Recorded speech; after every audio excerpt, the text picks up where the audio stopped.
Hi, everyone. Welcome. Thank you so much for joining us. We're so happy to be here, and I'm particularly so honored to be here with this incredible group of not only colleagues and comrades, but people I'm lucky to call friends. As you notice, I'm not Nyle Fort. Nyle was originally going to be a wonderful moderator. He had a family emergency, so I'm stepping in. I won't be able to do what Nyle does justice, but I will try. And we're all sending Nyle our love and our support. But thank you and welcome again, everyone. I really want to thank our host today, Haymarket Books and PARCEO, and PARCEO's co-directors, Donna Neville and Anita Mehta.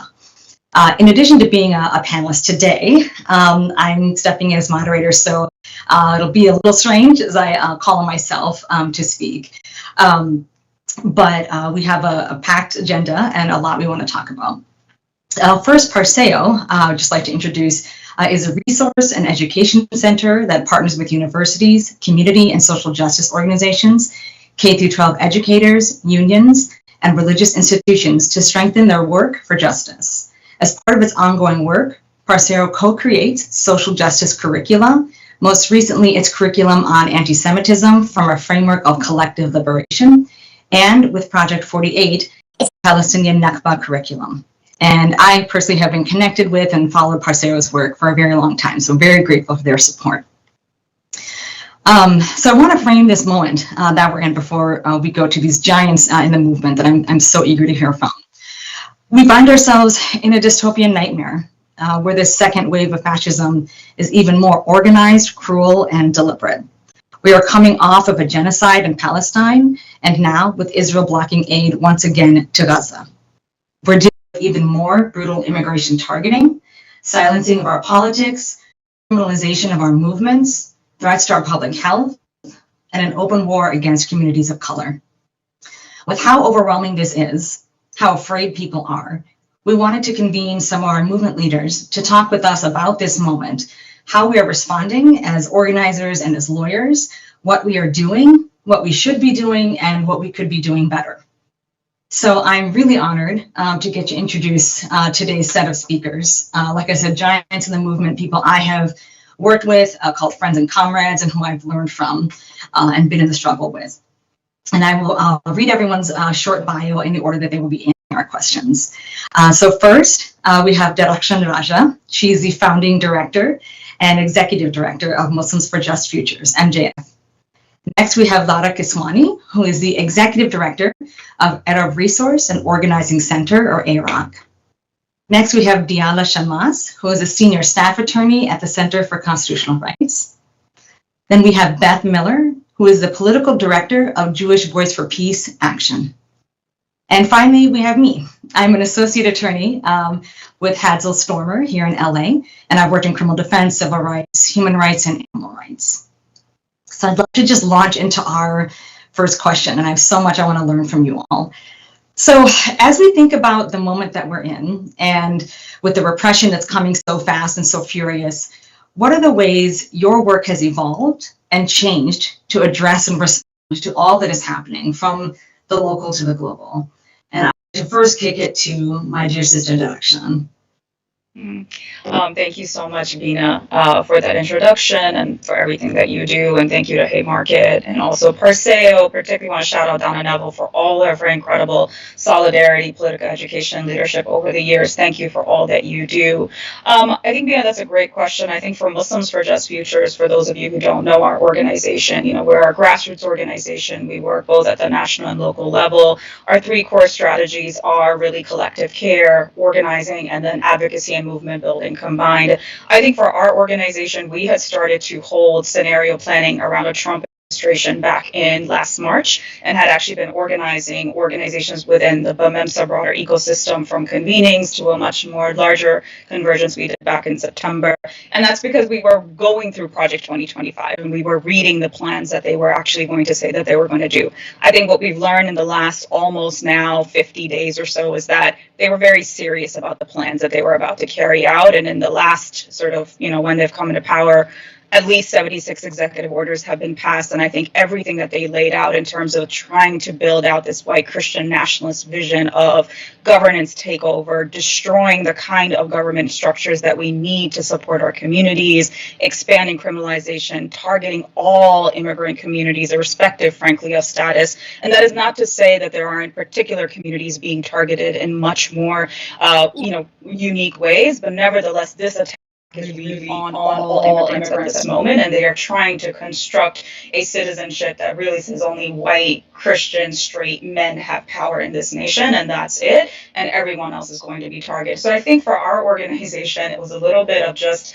level setting of what we had been scenario planning around, had been building, that it is now coming at a force, and it is coming from all sides. And I think there is very real overwhelm in our response structure, whether it is organizing, whether it's the legal, whether it's care work.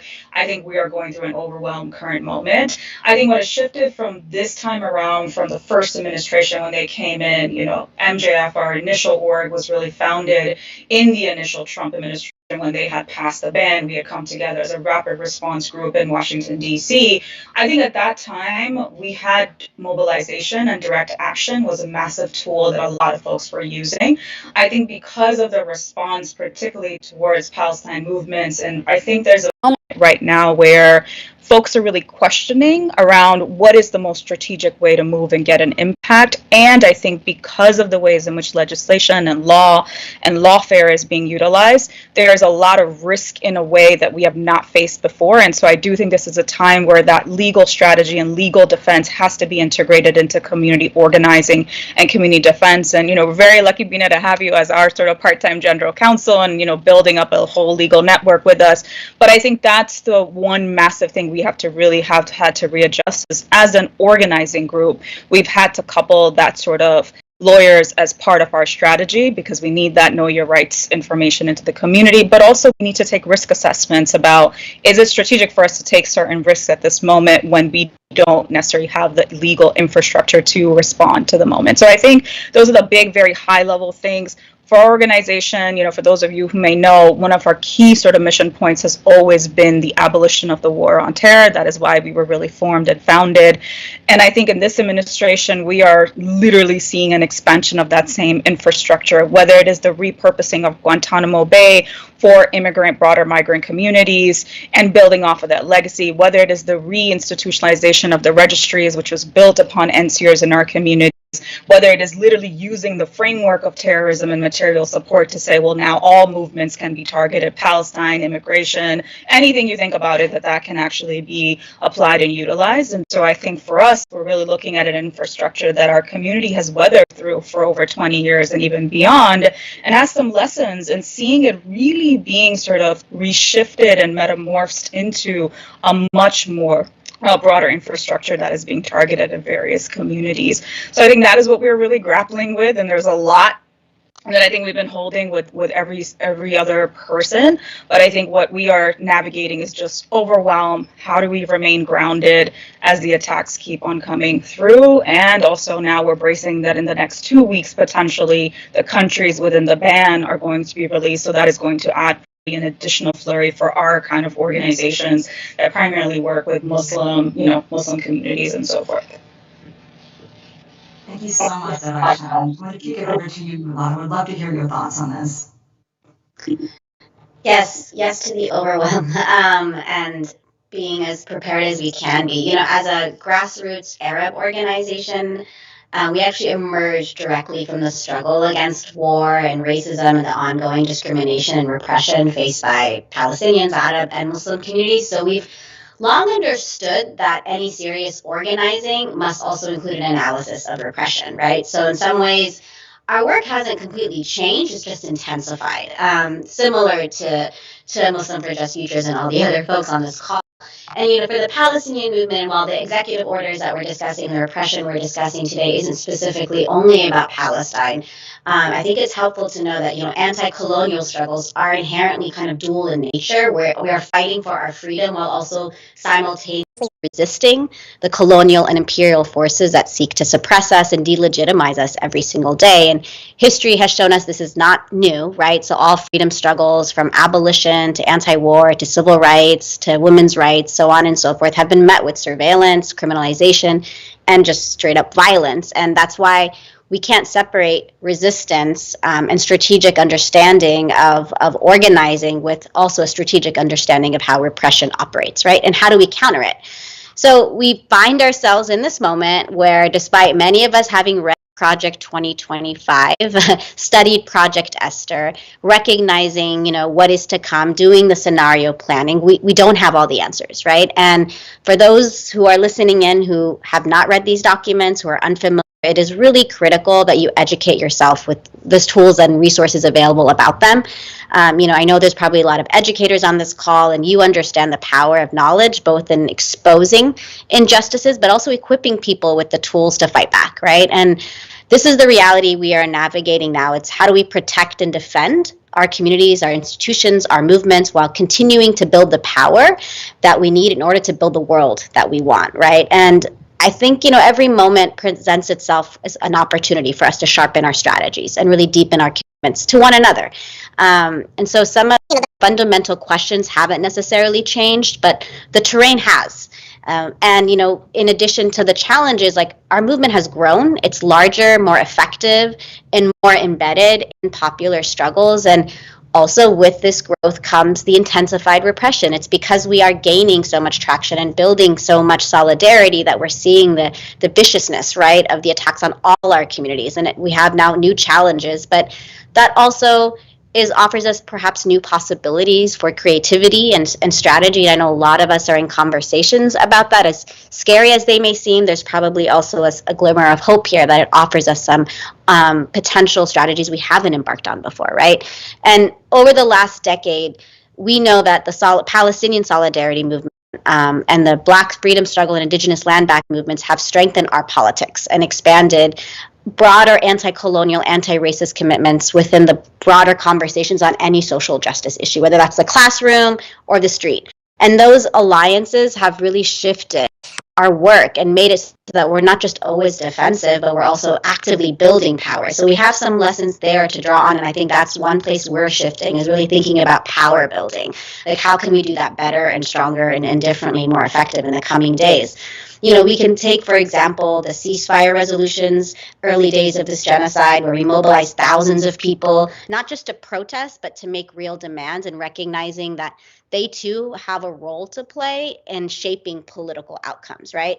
That moment, I think, reflected a shift for so many of our people in our communities, and they went beyond just protest to actually assertions of power. And so in this moment, if we're serious about stopping this ongoing genocide, about ending U.S. imperialism, about withstanding the onslaught of attacks on our social movements, that includes these executive orders as well as the criminalization of teaching Palestine, then we need to build enough power to do so, right? And this means that as educators, as organizers, as advocates, we need to recognize the stakes of this moment and act accordingly. And at AROC, we often say we have to be prepared, not paranoid, and preparation must happen at every level. On the individual level, protecting ourselves, our students, our fellow activists, educators, and organizers and leaders from these attacks. At the community level, right, strengthening our networks of solidarity within deepening those networks within our community that are going to be the most impacted and vulnerable in this moment. On an organizational level, really building those resilient structures so that we can stand this repression, and on a broader movement level, like being very strategic with one another and having a coherent strategy. And I think that is broadly how we're relating to this moment, and understanding that we have to deepen that solidarity and strengthen that work in order for us to be able to not only withstand this moment, but build the power necessary to shift the conditions that brought us here in the first place. Thank you so much, Lara, and especially hearing from you and the Darakshan leaders of MJF and AROC, and we'll get to Beth and JVP, just seeing how much our movements have carried, and then carried even more during this time, and have, with I don't know how, time and energy and space, just added so much more on your backs. And so I want to kick it to a fellow lawyer on the panel, to Diala. I would love to hear your thoughts on this, Diala, and just yeah, sort of any reactions to also what Darakshan and Lara have put forth as organizers in this movement. Yeah, thanks so much. It's really an honor to be here on this with all of you all. It's really an amazing lineup. So I think in terms of how our strategies are, or how our work is shifting in this moment, I mean, plus one to everything that's been said, you know, from one of I would say there's like two pivots that I think we're trying to also make from a legal strategy perspective, or just like a legal and policy, like where we're paying attention to. And I won't say that they're new necessarily in this moment, but they're also things that we're trying to really double down on. So one is with the federal government and federal avenues and federal courts really effectively being shut out for us in terms of interlocutors or places where we can get remedies or enforcement or protection. I think we're really looking towards states, and so really doubling down on supporting local organizing, local campaigns, but also local policy initiatives.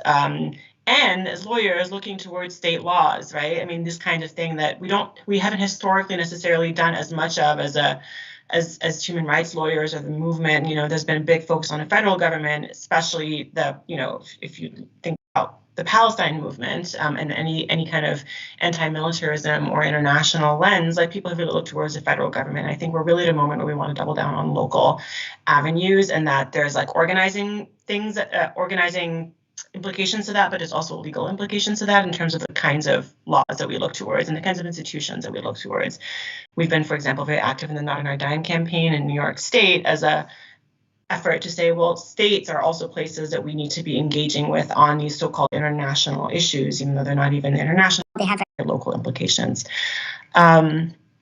I think we're also thinking about, well, if the attacks and the repression is coming in from the federal government, then can states offer protection? We see obviously the immigrants' rights movement really doubling down on this. And what does that look like for Bamemsa communities? What does that look like for the Palestine movement? You know, if nonprofits are going to come under attack from the Treasury Department, what does that mean that state attorneys general should be doing, right? So thinking a little bit about where we look to for solutions and looking for towards states is one piece. And then the parallel is also globally, right? Shifting globally and looking internationally.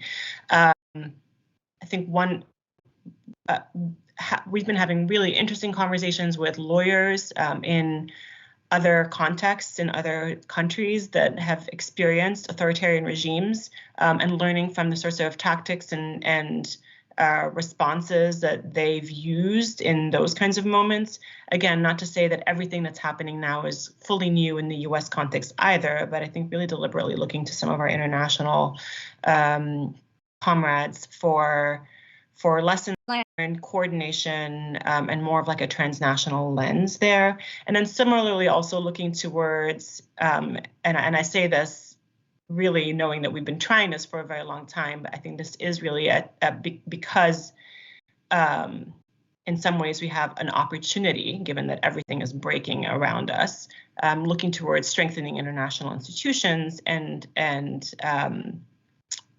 turning internationally for things like accountability, right? You mentioned the genocide, like what does it look like to really get accountability for U.S. complicity, abroad.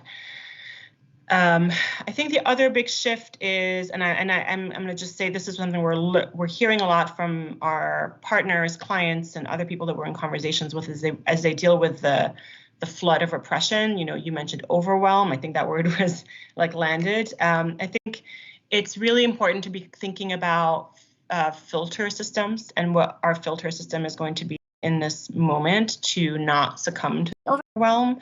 And so what that's looked like for some partners is coming up with, because you don't necessarily know where the attacks are necessarily going to specifically look like. We obviously have indicators. We have Project 2025, we have Project Esther, but figuring out what the values that you're going to hold when you're devising a response strategy, so that when you do have to be put on that defensive back foot, you can articulate pretty clearly what approaches you're going to take.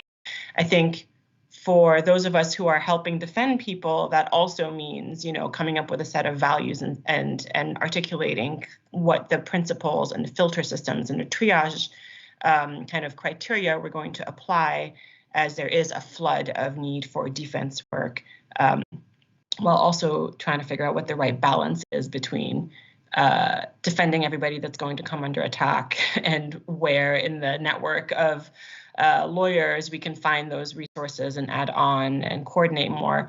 But also balancing that with proactive measures and not losing sight of needing to be front-footed and not losing sight of not caving to the opposition's messaging, not having the battle on the opposition's terms. So, you know, I could tell you what that looks like legally in terms of affirmative litigation versus just representing people who are coming under attack. But I also think that, you know, organizers have their own versions of kind of assessment and this calculus. So I think we're all thinking through how we're making those balances, but also what our like triage system is. And I think it's really important to have those conversations, you know, should have happened already. And if they haven't already happened, have them now. And the last point is like a ton of coordination. I've been so grateful to see so many new formations coming up, so many existing formations like stepping up, expanding their kind of lens. And there's been a lot of coordination and figuring out, well, what is our role if all of these other pieces exist in the ecosystem as the ecosystem expands, and where we all have our kind of, there is plenty of work to go around. And I think for us at CCR, we've really been trying to generate resources and materials because we are not a frontline, you know, we can't do mass defense, but have a lot of expertise in some of these areas of the law. And I think so creating resources, analysis, and model briefs, that kind of thing has been something that we've tried to do. Thank you so much, Diala. I don't know how you do it, but you always inspire me whenever you talk, and I'm like the world's most disgruntled, just like give up on the law and everything. I'm just so frustrated. And then I hear Diala talk and everything you're carrying, and then you still have this inspirational, like, no, we got to keep going kind of message. So I personally just very much always appreciate your perspective on this. And Beth, thank you. And Beth, JVP is carrying so much of this work too, especially these like giants, not only in the movement, but the movement organizations here. I would love to hear from your perspective, obviously personally and as part of JVP, just what this moment has meant for you. What has it changed for you? Yeah, thanks so much, Bina. Thanks, everyone. It's such an honor to be included in this panel of people that I just respect and learn so much from constantly. I mean, everything everyone has said so far resonates deeply. Overwhelm, yes. Filtering and trying to figure out how to reassess, yes. All of these things resonate very much. I think that, Lara, I think it was you who said this, you know, for the Palestinian rights movement, I think so many people have already had an analysis of what repression looks like and understanding how it's moving in this country to try to destroy movements. And it is escalated and it is moving faster right now. They're tactics we've seen before, but they are turned up to 11 and they are coming hard and they are coming very fast. And so I think that, you know, there's a lot that has and will change. And also there are some things that we'll need to just dig in deeper to. And, you know, I think as organizers, our job is to constantly be reassessing the terrain that we're on and making sure that we are making our most strategic moves based on our best assessments of how we can build and kind of manipulate our power and move it to make actual material change. And the one thing that absolutely stays the same is that we have to grow our bases in order to build that power. That the power we bring to the table is power. That's what we're talking about when we say power. We're talking about taking the millions of individuals and bringing them together to act as one, and knowing that that is the way that we can fight back against, not just fight back against all of these repressive mechanisms, but also to proactively build the world that we're trying to build, which is a world where everyone is liberated and free and safe and there's justice. And the reason they're repressing us is because that building has been happening and has been successful and growing and growing. That's why the repression is coming down. So that core will always stay the same. I think that, you know, one of the things And there's a thing that existed before for sure, but it's kind of being exposed and coming to a head now in this moment that we can take advantage of and use to grow our base is the exposure of the fact that support for the Israeli government does not mean you care about Jewish safety. And for JVP and for JVP Action, sibling organization, that is a core part of our mandate and our work, is splitting apart the false conflation that has connected those two things and that is then used as a weapon against the Palestinian liberation movement.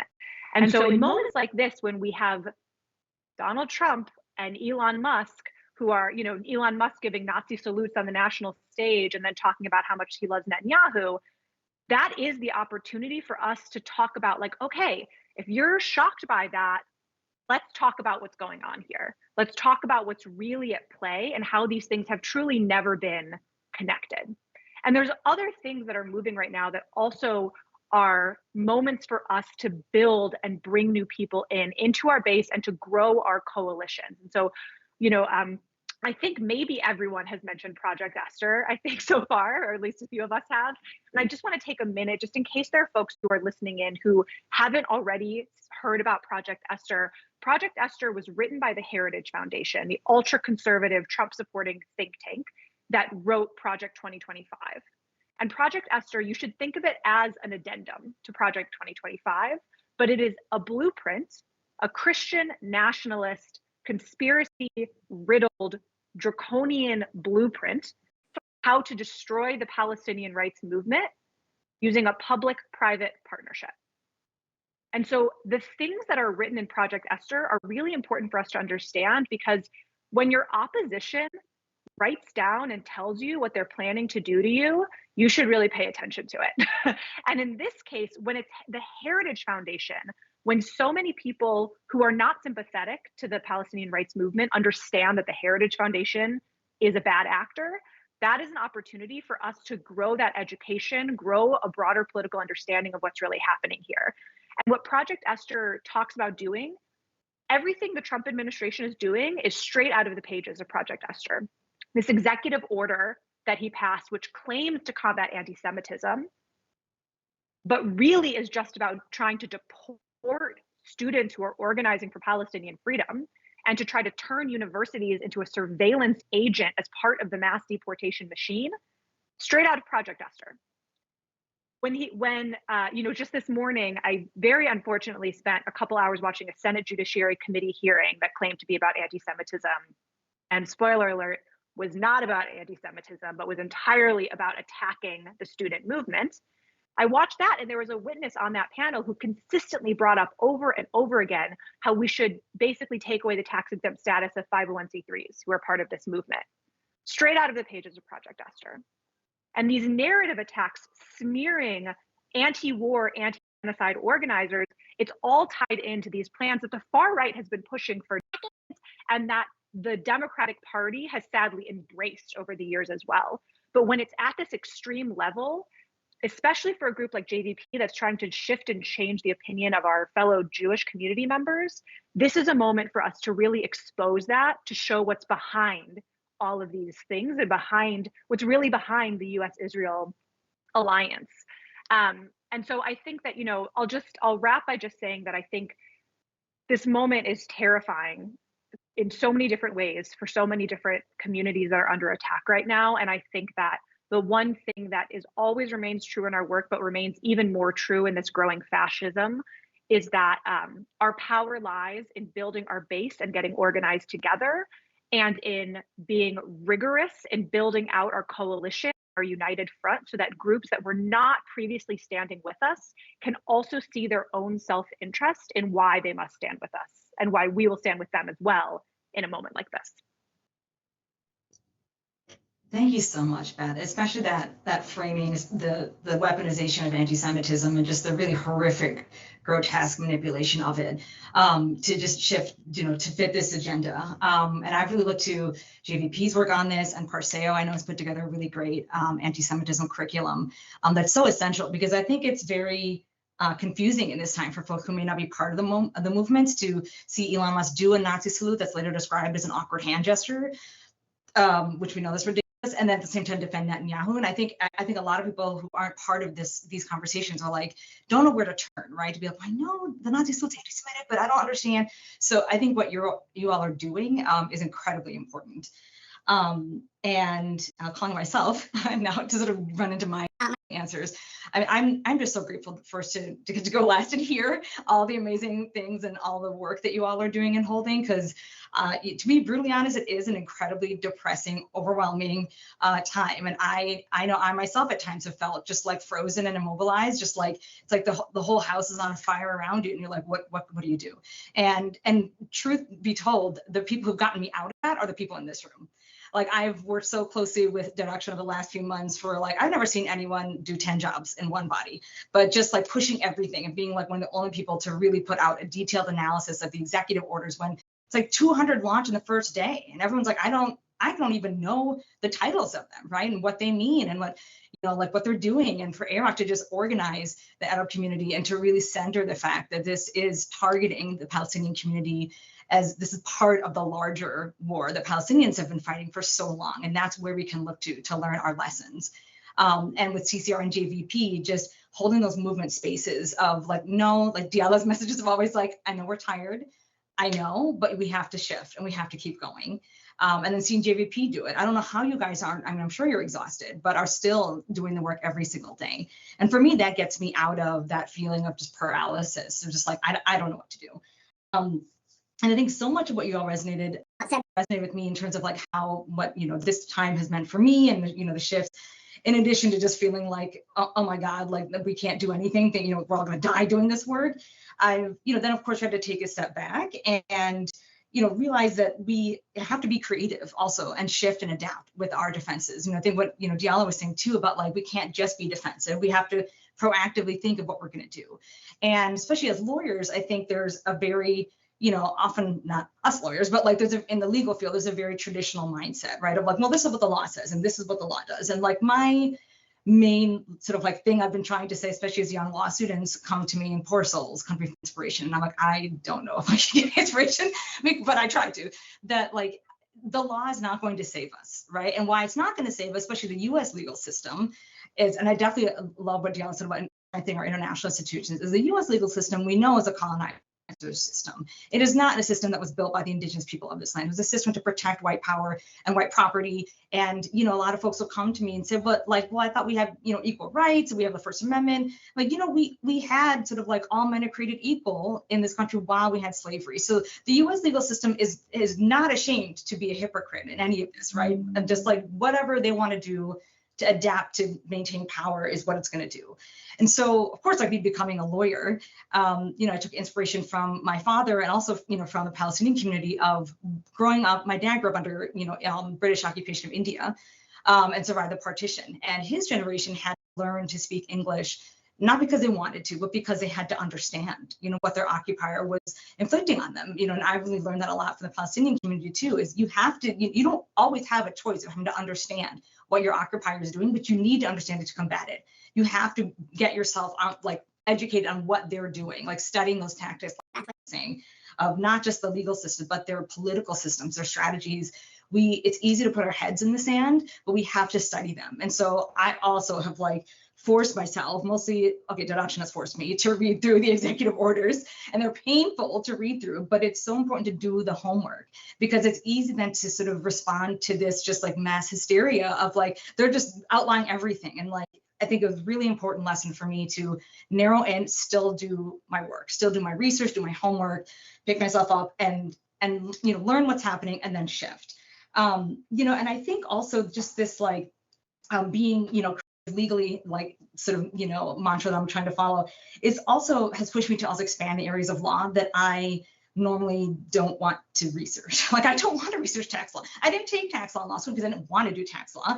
And I didn't take corporate law, right? And so now, of course, I'm out of law school for many years and thinking, still have to know those areas of law to combat these systems of power. And so having to, no matter how many years I am as a lawyer, looking to Diala too, is we're always still learning, and now having to expand our knowledge base. So also like defend our movement orgs, as you know, a lot of us have been saying, is they're developing and have developed these tactics for a while now, and like lawfare has really been growing of where can they attack us, right? So of course, like arresting and like suppressing the marches was, you know, like one main area. Now it's like, let's go more to the source, right? Let's go to like the organizations who are like nonprofit organizations, right? Like not even like the ones in the street, but just let's target them. Let's terrify everyone and make it so miserable that people will stop.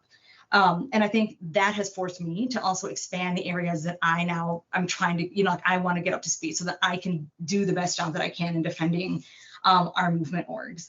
You know, and I think one other thing for me is that the thing that's really shifted for me, or just like been like a very like good thing that's happened, is the legal coordination and the movement coordination. I think, you know, oftentimes as all of us as like movement folks, we can get siloed in our organizations or, you know, or in our work. And I think like folks in this room and like Darakshan especially have like really forced and pulled people together to have these conversations, because if we're not helping ourselves, if we're repeating each other's work and not sharing like, oh, hey, do you have this resource? Yes. Okay, you got it. Okay, I can shift to this. And that has helped, like, you know, like I've worked with all the organizations in this room. It has helped us amplify and multiply what we can do, because otherwise we were just, you know, one person cannot do all of that. One organization can't do all of that. And just looking to my colleagues and my elders too, you know, and knowing that it is a horrific time, it is a terrifying time, but that other peoples have faced very similar times in this country and globally, and that we can learn from those movements and we can learn from our elders and our ancestors. And I think that is, you know, something I really have been trying to build and like teach more of. Like, you know, we've seen the material support laws and like this sort of terrorism laws, you know, that it's always been there, but now that's like kind of really come back to the front again. And for folks like me, you know, I went to law school in the early 2000s, and that was everywhere. That was what we were facing. You know, I was the class after enrolled after 9/11. I was stopped by the FBI. Like, people didn't know what material support meant. They didn't, you could slap the T word on everything, and everyone was terrified. And movements were getting targeted left and right. You know, animal rights movement, the Palestine movement, and that kind of, I think that sort of history, that knowledge base, didn't always carry through. And so I think now today, especially with much younger folks I'm encountering, you know, just haven't lived through that time. And so I realized now, like, oh, I'm one of the elders in the room. Like, okay, so like I also like need to then, you know, pass on those lessons. Like for me, it was yesterday of like having to go through those times. But I also like hope that those times and those lessons that I've learned, I can pass on to others, because this is like, you know, this is not, I don't want to say it's not new. I mean, it's always new and horrible, and they're finding new, horrible, cruel ways to torture us. But I can learn from, you know, things I've experienced in the past. I can pass that on to others so that they can learn from me too. I'm just so inspired to get to hear from you guys. And I have another question, and I also might just want to have more questions for you all, because I have a lot of things I want to ask. But the second question that I'd love to shift to is, what do you see as the biggest challenge for our movements, for sustained resistance at this moment? And, you know, what do you see as the greatest strengths, and, you know, or things that we can build on? And also, what has strengthened you at this time? I know it's a lot, but would love to hear just sort of like your thoughts on all of it. And Darakshan, I would love to kick it to you first.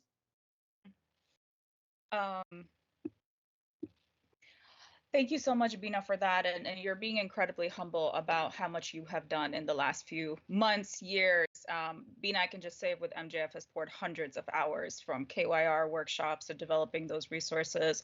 And inshallah, soon we'll be releasing something of a guide around material support. And Bina really is the one who took on this like big treatise from like CCR and like broke it down for like movement folks. And so Bina is being extremely humble, but again, one of the very trustable movement lawyers. And we're so blessed and lucky to cross paths with you.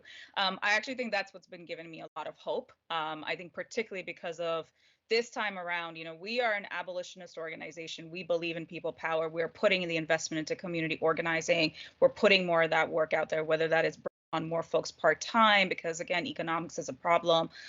I will say a lot of folks have lost work. And so in this moment, we're also dealing with very serious financial economic crises for our communities. And so really thinking about as racial capitalism is getting worse. And that is also going to have an impact on our people. And we want to invest deeper into organize, into our guaranteed income, into our mutual aid work. I think we've had to think about, okay, well, who are the lawyers we can really turn to? Because just the level of risk and attacks that exist, I mean, it can literally for our small organizations. And you could be, as big as you could be multi-million-dollar community organizing groups too, but it's just the infrastructure that comes at us is so deeply organized. It's both public, private, government. I mean, the level of resourcing that they have committed, we have nothing close to that for many of our organizations. And so I think having to take risk assessments, having to be like, hey, what is the stuff we need to think about as an organization so that we could do the work? In some ways for our communities, like, oh, are y'all stopping? And it's like, no, we're not stopping. We're trying to do this work more strategically so that we don't just get thrown out and put out. And then all we're doing is just defense for the organization and that's it. And now we don't have any more capacity. And so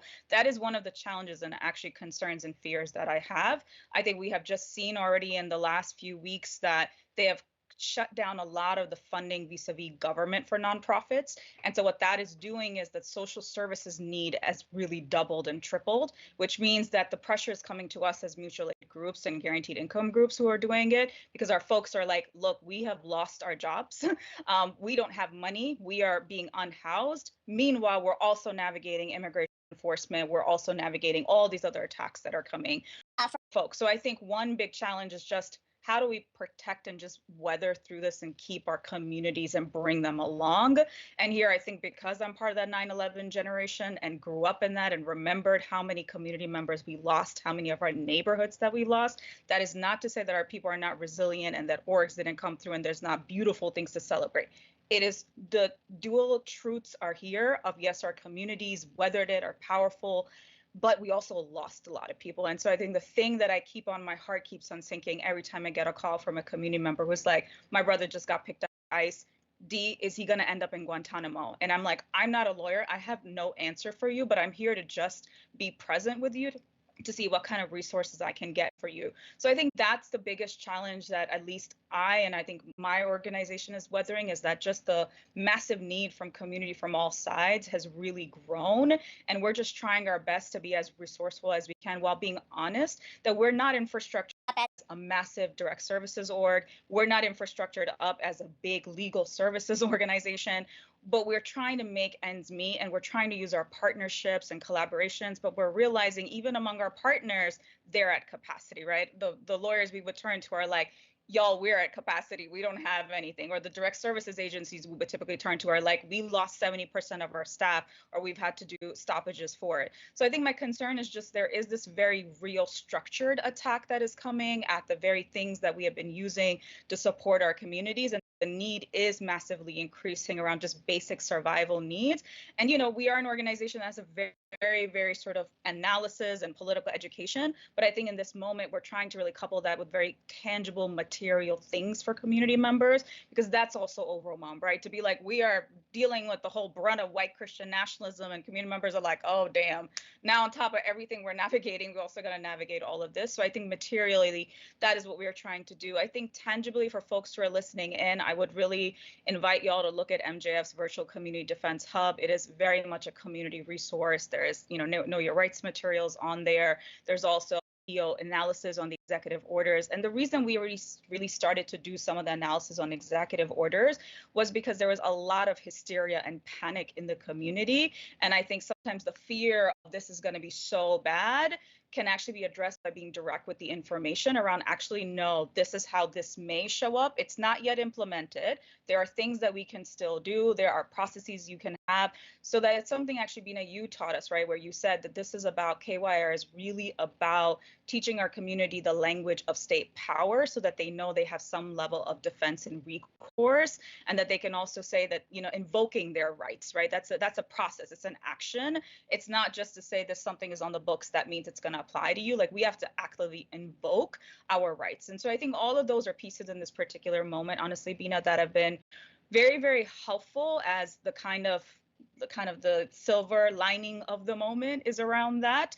And that's where I really want to keep us, is I think that it's also been powerful to see community come together, neighborhoods organize. I think the level of just neighborhood level community organizing I'm seeing and people kind of wanting to really show up is incredibly, incredibly inspiring. But I don't want to water down the very real challenges that we are in right now, and that there's a massive material need from our communities, and the resources we would typically turn to, those firewalls seem to have been sort of dissipated.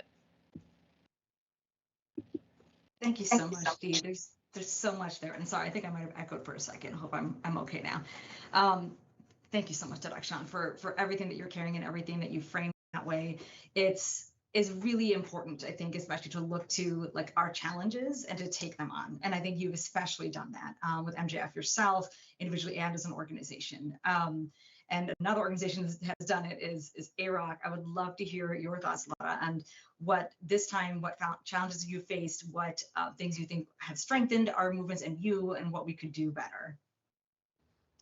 Yeah, I mean, I'll start by saying what's strengthening me is grounding myself in like the long arc of history, right? And similar to what you were saying, Bina, like looking to our elders who have weathered so many storms and sacrificed so much for us to be continuing to fight for a different world that they still believe is possible, right? That instilling in us that too is possible. Also being in community and in community like this with people that you trust and know, have shared alignment and vision, and being part of an organization, like that is one place I find deep strength in this moment and always, as well as finding safety in the broader movement. And we're very lucky to have such a thriving and broad movement that we do have today. I think, there's many challenges, many of which Darakshan already had named, and like we're witnessing the rise of fascist movements. It's not just about far right parties or even extremist groups, right? Fascist tendencies have been seeping their way into the mainstream for years, and they've been shaping how our movements have been continuously criminalized. And there's a lot of lessons, I think, for us to draw on from that. And in many ways, we are totally facing uncharted territory with our current conditions and intensified assaults on the majority of people in this country. Like the majority of people in this country are vulnerable to this state. The majority of people in this world are now vulnerable to the attacks of this government. And so a potential challenge we have is not balancing the need for movement defense with offensive strategies, right? So while putting too much emphasis on like liberatory, visionary strategies without addressing state repression can also leave us more vulnerable to co-optation or destruction. An exclusive focus on combating repression without strategic vision can also lead us to paralysis and do the work of our opposition for them, right? By quelling our own movements. And so, as an organization that provides direct services, that does have, provides immigration services, and we have attorneys on staff, that we organize our communities, we also are stuck with the question of how do we ensure the communities we serve are protected, no matter what happens to our organization as an institution, right? And how do we ensure they're not just protected, but they have the agency to fight back? And we need to make sure that we don't wait till it's too late. I think another challenge we're facing is the agitation a lot of us experienced in the first Trump administration, we're not necessarily seeing in the streets. We're seeing a lot of organization go inward, trying to figure out what are our strategies, how do we protect our institutions, and what structures do we need to put in place. All of that is critical and has to happen. But are we seeing the same level of outrage on an everyday basis? Are we prepared so that, not when it hits us the hardest, that we show up in the streets and then we react? Can we actually use this time to prepare so that we don't get to that place in the first place? Or once we are there, we're better positioned to fight it. And unlike, unlike us, unlike progressives or the social movement left, our opposition forces are extremely coordinated across borders, across party lines, across sectors. They're reinforcing one another, both through ideological alignment, material support. They have alliances, right? They see the interconnectedness between their struggles, and they know that solidarity, not just rhetoric, is actually a force that can be truly mobilized to reshape the political landscape. And I think that's how they even decide on what they do target, right? And how they move. And so for white nationalist groups and Zionist pro-genocide groups in the US, to the state of Israel, to reactionary forces across Europe, these actors all share tactics. They share narratives, they share resources, they expand their influence and suppress movements across the world by doing that. And we need to be doing the same. We need to understand our shared struggle in the same way. Like when AIPAC, we've said for many years now, like attacks Medicare, right? It's not just attacking electeds who support Medicare because they support Palestine. It's also about dismantling movements that threaten corporations and imperial interests. There's relationships there. When pro-Zionist forces attack unions for standing with Palestine, it's because they know that worker power is a threat to militarism and war economies, right? When they ban books, when they criminalize teaching Palestine, they do so because they know what those books and teachings represent, what they offer a deeper understanding of all systems of oppression and ways to overcome it. So I think another major challenge we face today is ensuring that our movements in the US don't silo ourselves, and also don't silo ourselves as just in the US by seeing ourselves as part of an international community.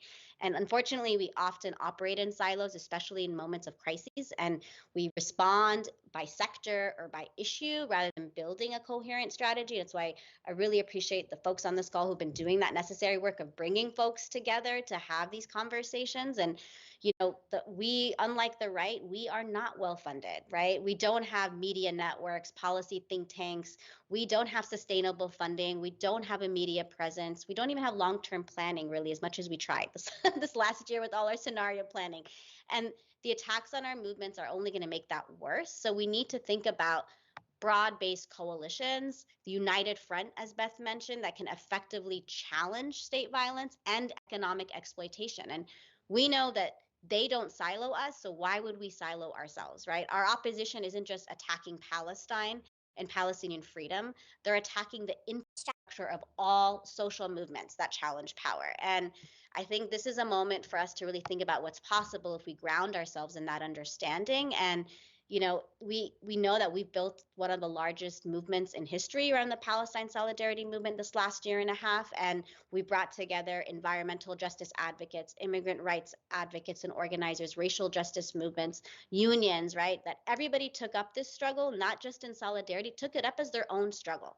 And that is what it will mean to be in solidarity and action in this time. And I think that's something that we have to overcome. And that's also a strength we have, right? So we can see this moment as an invitation for us to move differently, to learn from what worked and didn't work in the first Trump administration, to learn from our elders and what worked and didn't work in previous iterations of movements and struggles and violence against them, and to see our fights not just as adjacent, but also like interwoven, right? And the moment demands that we don't just create symbolic alliances, put out statements, but we're actually doing deep strategic power building across our communities, and doing so with a lot of grace, a lot of humility, a lot of generosity. I think a lot of us haven't taken the time to even take in how difficult this last year and a half has been, and also how scary it is to know what we're embarking on. And so just being really generous with one another and showing care and centering that in the work we do is also going to be critical. And then on a pragmatic level, right? You know, we need security culture. We need the legal defense. We need counter surveillance tactics. We need community solidarity mechanisms. That has to be foundational element of all the work we do, not just like these secondary concerns or responses. And, you know, history teaches us that when we have that understanding, we can in fact be able like overcome issues and conditions that seemed impossible at the time. And I think that that's where we are today, is really figuring out how can we leverage the strengths we've built over the last several decades, not even just the last couple of years, and also prepare for the challenges ahead, as unprecedented as they are. Oh, thank you, Lara. So much of what you said resonated with me. I was writing down notes, especially I was like underlining sort of grace, humility, generosity, and taking care of each other, and centering this in the, you know, not letting them just sort of silo the issues, but the larger sort of global imperialism context. And that really, I think, is such a great framing to look at this, and especially the sort of taking care of each other and approaching it in humility. And I think you definitely do that in all the work that you do. So thank you for that. Diala, I would love to hear more from you as an activist, as a person, as a lawyer, just for this time. You know, it's been so incredibly hard. What has strengthened you, what you see as the strengths or weaknesses of our movements, and yeah, where we go from here. I mean, I think Darakshan and Lara, everything that they said really resonated, and I won't, you know, repeat any of it.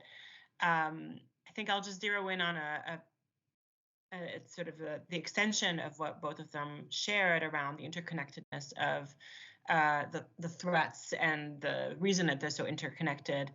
And specifically, you know, one of the areas that I focus on is repression of the Palestine movement.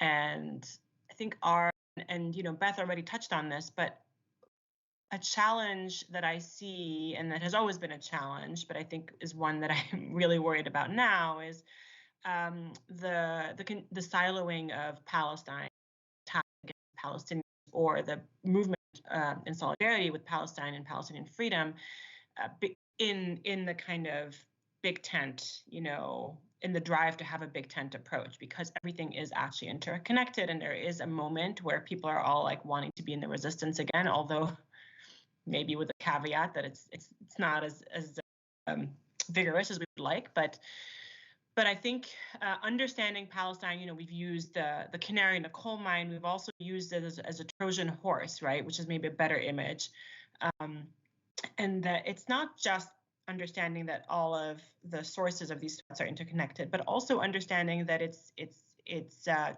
Trojan horse through which the most repressive policies are sort of experimented, refined, and then metastasize from there to other spaces.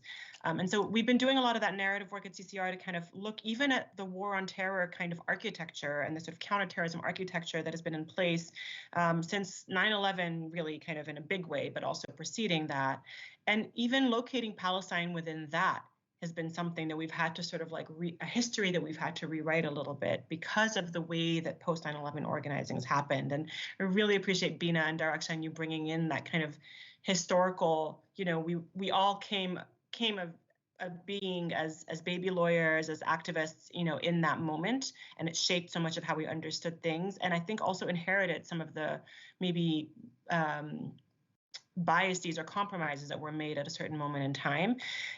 And I think one of those has been the erasure of Palestine in that trajectory. And so I think to the extent that we think about October 7th as a sort of 9/11 moment, in the way that it's completely like reshaped or been kind of both like discursively, narratively, and like institutionally, just like really leveled things up from a repression standpoint. I think making sure that we don't fall into some of the same kind of traps of erasing Palestine. And I think the challenge in this moment is making sure that we continue to understand that when they talk about ideological exclusion, and when they talk about like using the immigration system as a way to deport people, it's going to first be about people who are being accused of supporting Palestinian groups, or in their word, it's going to be sort of under the sort of material support to terrorism type of category. But it's about Palestine, but that's only going to be where it starts. It normalizes a certain sense of like marrying between the immigration system and like political repression. And so I think our task ahead is kind of continuing to make sure to be that voice in the room, ways to not say that it's all about Palestine, but to also not kind of erase it, because if you're trying to come up with the right solutions, you need to have the right diagnosis, and you need to kind of understand what the interests that are driving things are. So that's one of the big challenges, and I know that's something we've all been in conversation with about and have been pushing in different ways, and I kind of wanted to bring it into this bigger conversation. In terms of what keeps me going, I mean, everybody here, so many of the people that are continuing to fight, and the fact that every day people take a lot of risks because of what they believe in and what is right, and I think that's always going to be the case, and that is beautiful, and it's what keeps me going, plus music and art that people continue to make in dire times. Oh, I love that, Diala. Thank you so much. And especially like the framing of keeping Palestine, not letting it be forgotten, and not letting it be sort of like erased from this history of this larger sort of global project of imperialism. Like both you and Lara have mentioned it, and I think also both you and Lara have been really key to making sure that our communities and our movements really understand that Palestine is so core and interconnected to what we're facing. And it's not just Palestine, it's within this larger global imperialist agenda. And oftentimes Palestine is the ground where they test a lot of this, right? Where they test a lot of the way that they're going to surveil us, where a lot of way they're going to, run checkpoints and like physical surveillance or data surveillance. And so there's so much that we can learn, I think, from that framing, that context. Beth, I would love to hear from you on your thoughts on this and what others have said also, but just, what sustains you, what you've seen as challenging our movements, where we can improve, and just, where you see us going, where we should go as a movement. Yeah, absolutely. I was also taking notes on everything everyone has said so far. It's incredibly insightful, and I'll try to not repeat either because it all resonates, and I think it's all so true. I think, a couple of the things, I think picking up Diala where you left off, I feel like that piece is so core. And I just want to add to that, my work with JVP Action is Congress facing a lot of the time.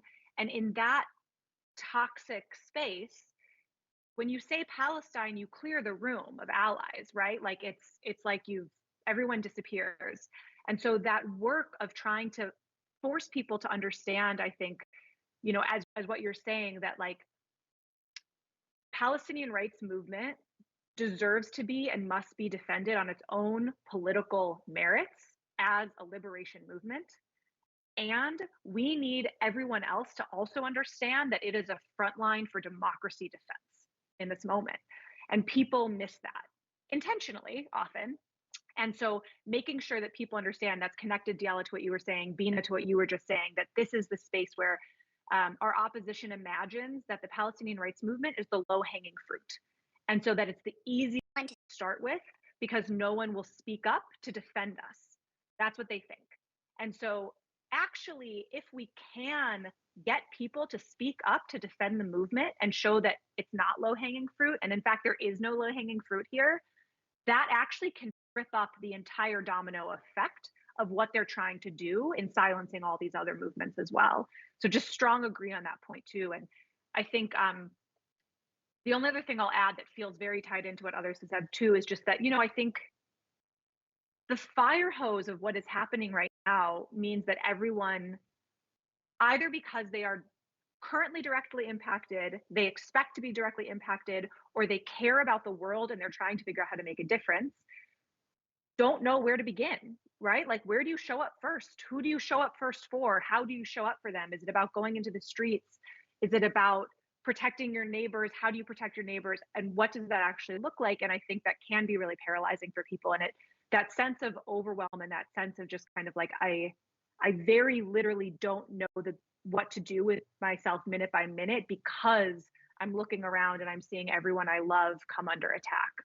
That challenge is so hard to overcome. And I think, Lara, what you were saying too feels so real, is that so many of us do respond to it by going to our zones, our areas, our silos, our crew, our people, and breaking through that, because that is the only way to fight. It does feel like the thing that we need to continuously practice. And I'll on the point of what I think our strengths are and what brings me kind of the motivation is, I truly and genuinely mean this. I say that because it can sound a bit cliche, but I really mean it as an organizer, is that it's relationships. I think relationships are the strongest thing we have in this movement.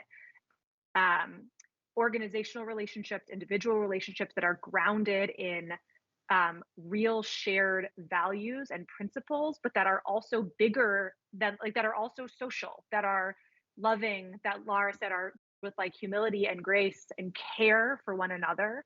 I think that that's also the thing that can keep other people coming back to this movement too, when they see and understand and feel that a political home doesn't just mean that you show up and you do it, you come to the protest and you leave, or you call Congress and you leave, it's that it's your home. It's where you have your people and your community and your love, and you feel like you have gotten life force from being in that space.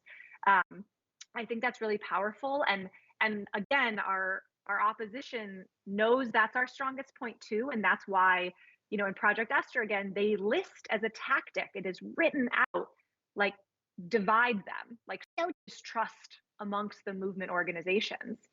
And they're saying that because they know that actually relationships are core to our strength. And so I think we should all really put a lot of work and time and effort into holding on to those. Oh, I love the way you ended that, Beth. Thank you so much. I was just actually talking to my sister about this last night, who's also a lawyer, just about how, like, if we aren't approaching, and all of you said this, like, if we're not approaching this work as more than just work, right? It's not, we're living our politics of, if we're talking about human rights and about justice and compassion, we're not living that in the way that we treat each other. Like, what are we doing? Like, what do we hear? What is the point then? Because it not only makes us stronger, I think, as a movement to know each other, to care about each other, but it's also like what we're fighting for. And so I really appreciate that so many of you touched on that. The strength of our relationships is our strength. And I've taken notes throughout this whole thing and just underlined and highlighted so much of what many of you have said. I think for me, the challenges are a lot of what folks have said here, just fighting the paralysis and that sort of like the fear mongering that can just paralyze, fighting the division within our movements. I think that is a lifelong struggle and something we've seen, like Project Esther says to do that now, but we've seen that, that goes way back to COINTELPRO and before. It's like that is a very common tactic we all should know, and we all should know that even if it's not the government doing it, right, divisions and distrust within our movements and in our relationships is what breaks us apart, right? It's like you can be the greatest orator or like writer or strategize, thinker, but like if you're not actually building those strong relationships, it's really then you're just doing this stuff for you, really. And so I think that for me has always been the struggle, and especially amongst lawyers. I think lawyers are not always the best at playing well together, which is why I also appreciate Diala and how you approach this work so much. It can be really frustrating as, it's a very stressful field, but it's also, we're doing this work because we care about human rights and we actually care about each other. And I think that's always the core that I try to come back to. But I think our strengths are a lot of what, you all said about our solidarity and our relationships. I mean, I know I repeat what everybody said because I just agree with all of it. And approaching our work with humility and putting aside our ego and just doing the work. I think, both Darakshan and Lara touched on how, there's so little funding and support for our movements. And on the one hand, like, we deserve that, right? We need that. But also I just look to like just this room too of like all women and mostly women of color and how much we've carried with the very little resources that we have and how much we've been able to do as a movement too, when we don't have these giant institutions funding us. And so that also gives me a lot of hope, where I think like, we're still fighting. We're still holding our ground. We don't have any money, right? We don't have like these giant institutions, and we don't have the government surveillance tools, and yet we're still able to fight back, And I think that's really powerful and something to remember. Is these organizations that have billions of dollars and all the weapons and surveillance tools in the world are afraid of us, and we actually are challenging them in a way that they are seeing and they find threatening. And so I take a lot of inspiration and a lot of sort of heart and strength from that, from our movements and our people's bravery. And I think the final thing for me is also just the inspired by the youth. I think, and all of us here, I'm sure can talk about a time when we were younger, when, just like we couldn't say the word like Palestine. You couldn't really talk about even Islam in schools or being Muslim or, being of color or, and now I think it's so different. Things have shifted so much. People have risen up. I mean, of course, responding to horrific times, but to see that wave, that international wave of solidarity, I've never seen in my lifetime, and I don't think we've seen before for many decades, is really inspiring. And seeing how the youth are willing to take such risks, like we are hearing from students all the time who are getting, dragged into disciplinary proceedings. Law students are getting dragged in, threatened to be reported to the bar.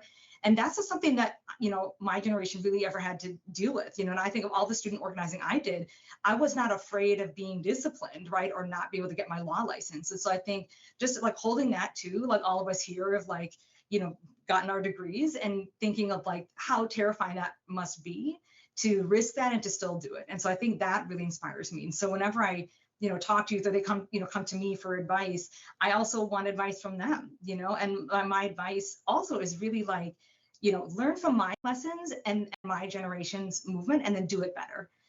Learn from the mistakes and things that we face and what things that didn't work, and just keep going, because we're tired, we're not going to live forever. We're not going to be able to carry this work, for infinity. We need to pass that on. And I think seeing that amongst our youth has really been very inspiring for me.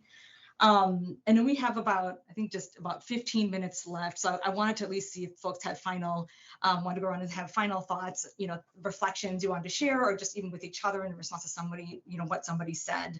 And don't need to call anybody, but if anyone would like to jump in and just share any final thoughts with whoever's here today.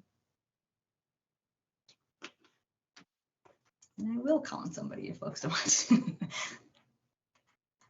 All right, Darakshan, we're going in the order of questions, so go ahead.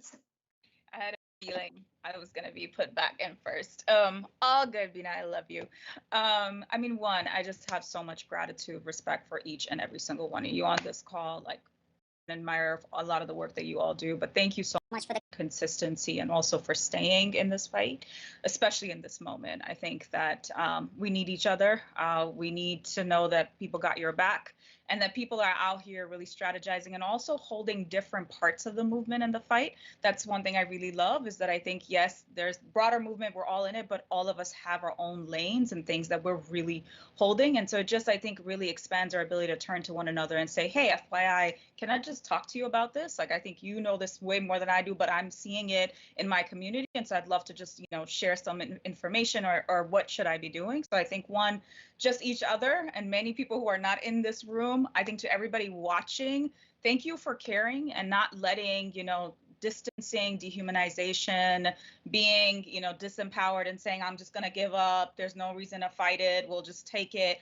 Like, that kind of self-disempowerment sometimes that we can do is very, very dangerous. And so for folks who are still remaining engaged despite the overwhelm, who are trying to reset their nervous systems, ground themselves, still make time, like, thank you so much. Like, we need you.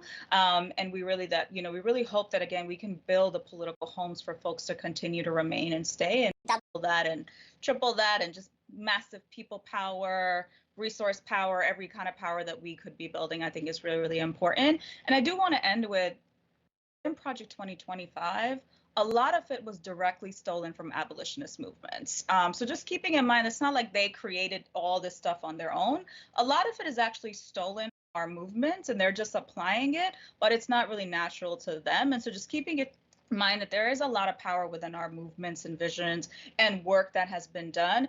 I just hope that folks who have been in the middle, the liberals who have not backed us, that it's time that they really also do some self-reflection on, that's not going to save us. But yeah, thanks. I love the liberals. I love it. Beautiful way to end. I think I'm echoing a little bit. Okay, I think it's done. Lara, do you want to share any final thoughts with the group? Yeah, just that I really appreciate the conversation. I feel so fortunate to be in community with people on this call and be able to learn from each other in the ways that we have over the years. And if we are going to withstand this next phase of the struggle, I think we have to move beyond us. So I also want to kind of call to action for all of us and for people listening in, like, yes, thank you for joining, and thank you for caring enough to want to know more about these really scary and violent orders that have been put out there, and language and policies and plans that are aimed at threatening the majority of people of this country and the world, and willing to do something about it. And make sure you take this information and share it with others. Make sure that we're broadening out our movements in order to be able to meet this moment. It does require us to think about, like, who's not in the room, who are not in these conversations, and it's going to require us to also be generous with them, right? Because the learning curve for so many who haven't been touched by this issue in the same way, but we also need them alongside us as we come into this moment, including some of our own community members who don't quite understand what is at stake until it's too late, and we don't want it to be too late. And I'll just say that, I mentioned earlier that for me, where I find a lot of grounding and is just understanding the long arc of history. And we know as students of history, things get really violent. They get really bad before they get better. And I think we need to remember ourselves as part of that arc, that we may be living through in a really egregious moment, but there's something else on the other side of this, and that we have to do what's necessary to not only protect ourselves and our communities now, but to lay the fertile ground for those after us to also be able to live in the world that we've been fighting for so long. Thank you, Lara. Diala, over to you. Thank you. This has really been great to hear everybody. And I think I would just add, building off of what Lara was just saying, and the broadening and the need to broaden, and 100% agree and co-sign. I think one of the reasons why all of our organizations have really been doing a lot of like rights awareness, and let's break down the executive orders and let's tell you what's actually going on here, is actually not to scare you.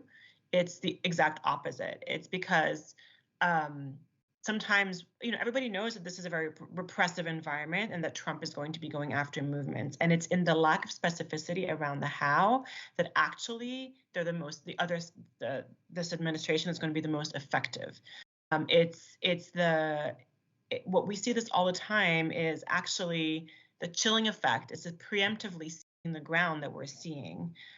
Because people don't necessarily know the contours of where the threat is coming from. And so they just like withdraw from the space entirely. And I think that's less of a risk around, those of us who've been in it for a long time and who've been like, students of history, or who've been like looking at the EOs and reading the fine print. And I think it's more like the like outer rungs of people who would be in solidarity, who are aligned, whose values are there, but are rightly afraid, but maybe overly cautious. And so I think that's really where we need to be striking the balance. Like there's so many ways in which I see in my practice, folks thinking that they need to, enter a certain relationship, or not have a certain transaction, or, not go to a certain meeting because they're worried that that might actually put them in a target on their back, and it's not. It simply isn't, right? And so not preemptively ceding ground is going to be so important in this moment. I love that. Thank you, Diala. Especially getting that information out and to educate folks, I think and to empower folks with that is really key. Beth, I would love to hear your final thoughts. Yeah. So grateful to everyone on this call for this conversation. I learned so much from you all every single day, and just endlessly grateful for all of your leadership. Seconding what everyone has already said. And I think, I think that it's a moment, especially maybe I'll speak to, folks who are like, maybe if you're on this call and you're part of JVP, you're in an allyship position right now to Palestinians who are leading the Palestinian liberation movement. I think this is also a moment for us to like, be brave. We got to buckle down and show up. This is a moment when it's important. This is connected to what Diala said. It's not a moment to let your fear overcome. It's the moment to like lean in, forgive that use of that phrase, but it's a moment to lean in, to be brave, to show up for one another, and to understand, and to really see that in this moment, we can see very clearly and very directly the ways that our futures are intertwined and our liberations are intertwined, and that this is the moment for us to show up deeply in this space with strategy, with care, with love, and with bravery. And so I hope that we can all just do that in this moment.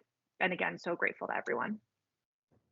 Thank you so much, Beth. And thank you so much, everyone. It's been such an honor to be in this room with these incredible women caring so much, who I'm so proud to call colleagues, comrades, and friends. Thank you for being my friend in this struggle, and for having each other's back and having my back.